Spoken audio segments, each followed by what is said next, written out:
We've been here a couple hours now, and this is sacks filled with almost every single piece in here is plastic. Plastic wrappers, non-biodegradable plastic, food wrappers, candy wrappers, shampoo wrappers, just plastic everywhere. In the mangroves, in the forest. This is very labor intensive, so we've employed people to do this cleanup. This is what they've removed, and they're busy at work. And a lot of these are small pieces now. The plastic breaks down into smaller and smaller pieces, harming everything, going into the ocean, contaminating the coastland, going from the coast and the land back into the ocean, breaking down into smaller pieces. So having a labor force to remove plastic works. You can see this isn't like some technology that, you know, people spend millions and millions of dollars and didn't get anything. This requires manual labor. There's no way around it, and it cannot be done on the cheap. You can't expect volunteers to do this, especially in the developing world where there's massive unemployment and poverty and people need to work. So here you have the basics for an anti-poverty environmental project that can be implemented the world over before plastic destroys all of us.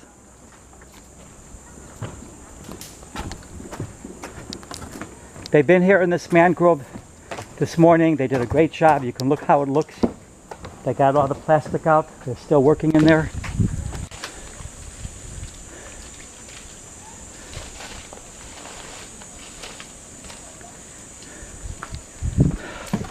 And here they did a nice cleanup. You can see.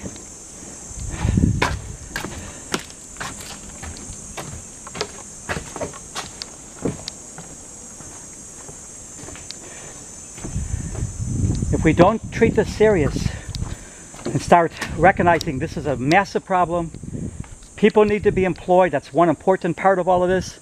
They need to be employed to do these cleanups. It can't be done on the cheap. It doesn't need more talk, more research, more talking heads talking about surveys and more studies about this. Everybody knows this is ruining the world. What's needed is labor. The labor to actually clean this up. All the other stuff also needs to be addressed. The use of non-biodegradable materials, single-use plastics, all of that has to be addressed. The improper waste management in many countries of the world, on all those levels. But the basic thing about employing people to do this cleanup is a missing element, and it needs to be implemented immediately. So this is a pilot project. We're employing people. We hope that this would be the model, that it will no longer be done on the cheap, expecting feel-good volunteerism that can supplement the employed people, because volunteerism will not work in the developing world where there's massive poverty, and this is the place that's the source of almost all the plastic pollution going into the oceans. The oceans are filled with plastic now. When there's storms, it washes back to the shore. It's already in the land and on the coast from people polluting on the land. It's going both ways now. It goes into the ocean, it comes back out of the ocean, it goes back into the ocean, and it keeps breaking down into smaller pieces. So the more you can remove from the coast, the more you prevent from going into the ocean, going back into the ocean, and helping protect the coastlines.